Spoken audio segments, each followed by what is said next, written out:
Where would we be without our vehicles? Well, the answer to that question is that we'd probably be making very slow journeys from A to B by horse.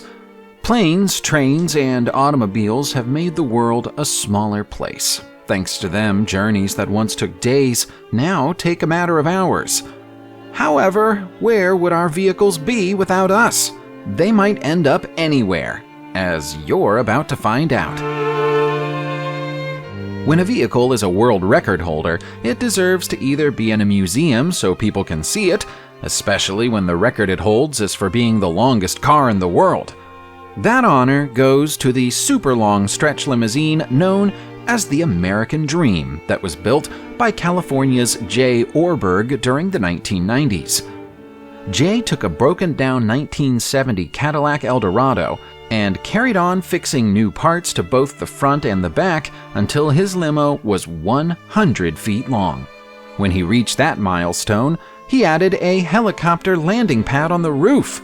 Unsurprisingly, the car struggled to turn corners because of its length and therefore has never legally been permitted to drive on America's roads.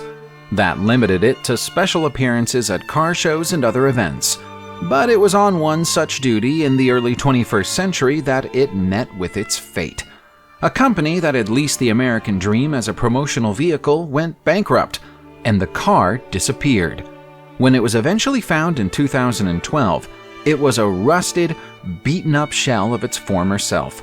Fortunately, the Autozeum Automotive Teaching Museum of New York took ownership of the wreck and has since performed a full restoration.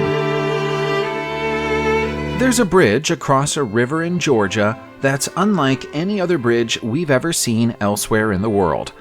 That's because it isn't really a bridge at all, and it was never intended to become one.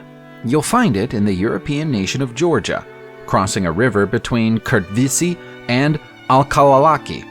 The route is made difficult for walkers by the fast-moving river and its strong currents, so somebody decided to provide a safe way over it by laying a disused rail car across its banks. When we say safe, we might be stretching the definition of that word a little. The rail carriage is old, rusty, and rickety. Judging by the recent pictures of its interior taken by explorers, it also seems to be missing much of its floor. We don't fancy anyone's chances of staying dry by using the railcar bridge any more than we would if they tried to cross without using it. We suppose we could charitably look upon this as a way of recycling a railcar that would otherwise have ended up being dumped somewhere. But it will probably dump itself in the river anyway at some point in the near future. Confranc train station in Spain might be abandoned right now, but it isn't necessarily going to stay that way forever. As it was once the second largest train station in all of Europe, it would only be fitting if it could be restored to its former glory. The site is a strange place. Despite its grand proportions, it was built high up in the Pyrenees, close to a village that homes only 500 people. The Spanish government hoped it would become a major crossing point between Spain and France, but sadly things didn't go to plan. When it opened in July 1928, it was considered such a big deal that Spanish King Alfonso XIII and French President Gaston Doumergue were both in attendance. But it quickly became apparent that nobody had taken into account that differently sized rail gauges were used in Spain and France. That brought practical issues, but the global recession that occurred the following year brought financial issues too.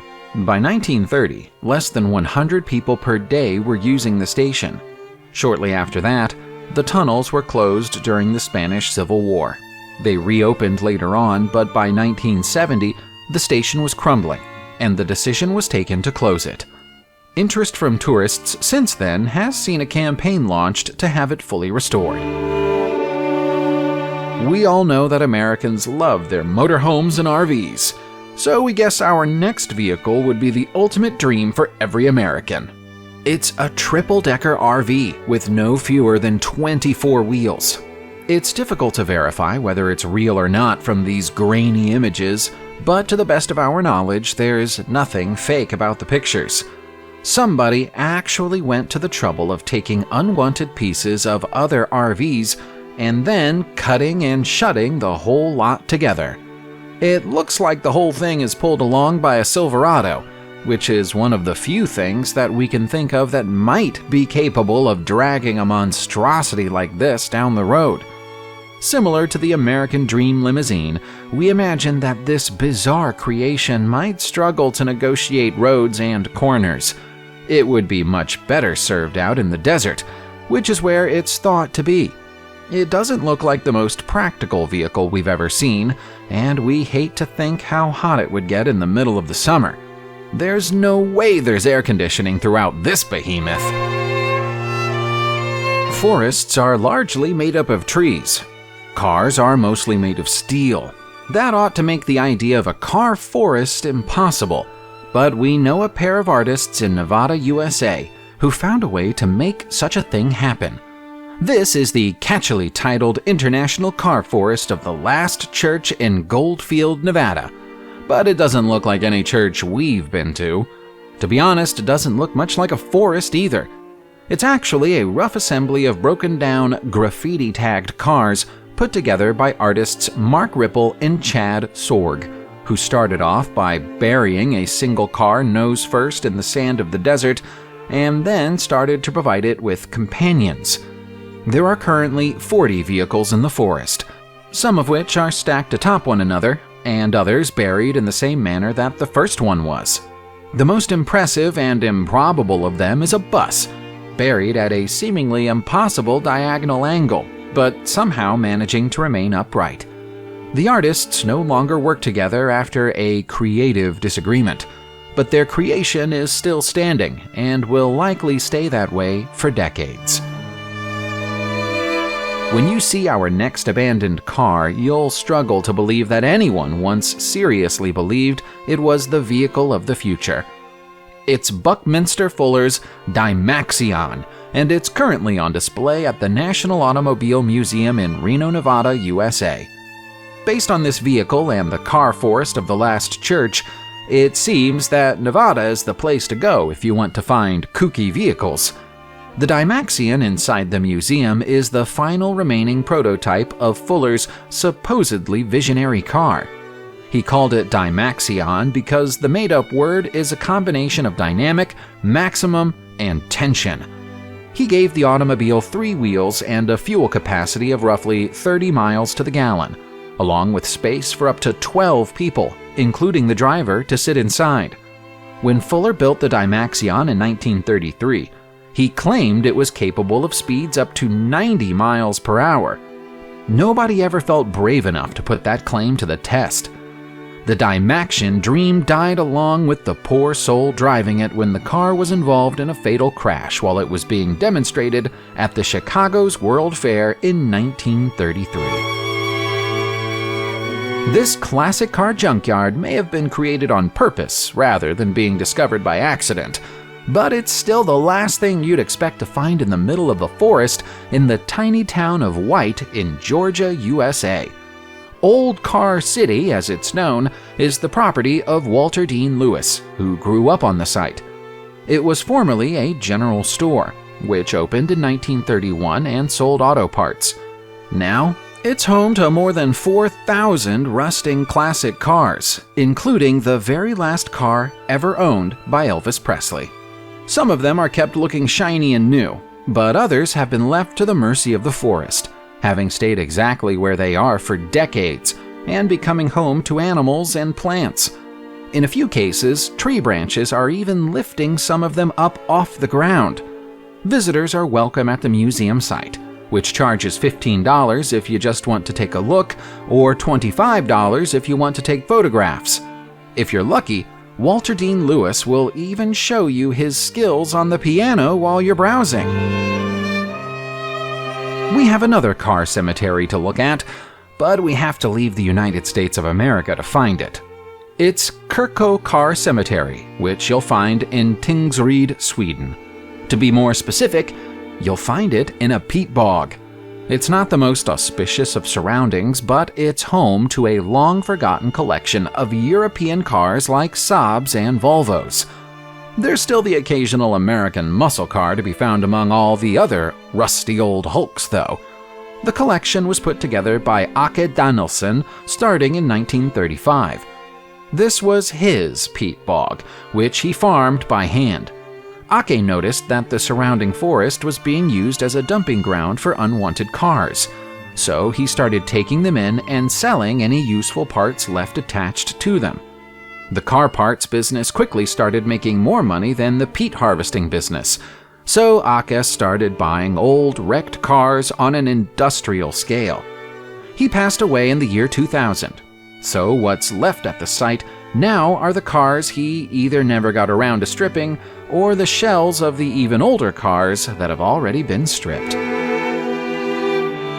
The first big country music star of the 20th century was Hank Williams.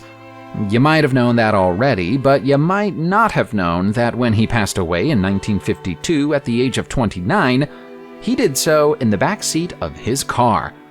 Doctors never found out what killed Williams, but it's thought that his heavy drinking and his morphine habit probably had something to do with it. Almost everything connected to Williams' short life has a value to collectors, and that includes the blue Cadillac he died in. It's now on display to the public in Montgomery, Alabama, where it goes by the less than subtle name of the Hank Williams Death Car. It's not as out of place an exhibit as it probably sounds when you first hear of it. The exhibit is the centerpiece of the Hank Williams Museum and is surrounded by signed pictures, tour photographs, portraits, and other trinkets and trimmings of the star's all too brief musical career. It might sound a little morbid, but all of the care and attention foisted on it means that this is one of the best preserved 1950s Cadillacs you're ever likely to see. Walking through the desert of Qatar can be a hot, dry, difficult experience. So if you stumbled across a collection of over 20,000 cars, vans, motorbikes, and other vehicles covered in white sand, you might suspect that you're seeing a mirage. This is no mirage, though. It's Al Wukhair Scrapyard, and it's where cars in Qatar go if they're impounded or found abandoned, and their owners can't be contacted. On average, cars stay here for a maximum of 4 months, during which every attempt is made to trace the owners. If there's still no contact after those 4 months, the cars are crushed and then recycled. Exemptions might be given for rare or valuable cars, or cars in especially good condition, which are taken for auction when the 4 months are over. It's plain to see from these images that the majority of the cars at Al Wukhair don't match that description. They're battered relics that should have been sent to the scrapyard long ago, and the majority of them are never claimed during their 4-month stay.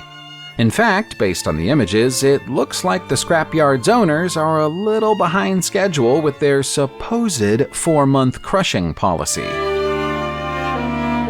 If you've ever seen the Harrison Ford-led 1993 movie version of The Fugitive, you might recall the scene right at the beginning of the film, where Ford's police transport is hit by a train, and both the train and the car go over the edge of a cliff while Ford escapes. The wreckage from that crash can still be found close to the Great Smoky Railroad in Sylva, North Carolina, USA. 1993 was too early for movie producers to use CGI in the same way they would create such a scene today. So the people making The Fugitive decided that the best way to achieve the desired effect was to crash a real car into a real train. The impact tore the car in half and derailed the train. It looks great on the big screen, but the movie crew had no use for the twisted wreckage once they were done filming, so they simply abandoned it where they left it. That was almost 30 years ago, and it still hasn't been cleaned up. The site of the collision is still occasionally visited by fans of the film, but their numbers dwindle as the years pass, and so it's probably high time somebody came and sorted this mess out. For the train enthusiasts among you, Istvántalok train yard in Budapest has to be considered a must-see site, which makes it something of a shame that access is only granted to those who have documented permission from the Hungarian government. To fans of locomotives around the world, the site is better known as the Red Star Graveyard, and it's hiding a few grisly secrets. It's thought that some of the rusting old locomotives stored here were used to transport Jewish prisoners to meet their fate during the Holocaust. The complex was built in the early 1900s as a repair yard, and in the distant southern reaches of the site, there's a repair facility still in operation. But the vast majority of the buildings and engines here are long abandoned and forgotten. The majority of the trains date back to Hungary's Soviet era, hence the Red Star nickname, and were supposed to be repaired before being sent on to the city's railway museum. Sadly, it looks like the work required to make them presentable is never going to be carried out. Subscribe to the channel, turn on the notification bell, and enjoy watching new videos on my channel. Thanks for watching, and see you soon!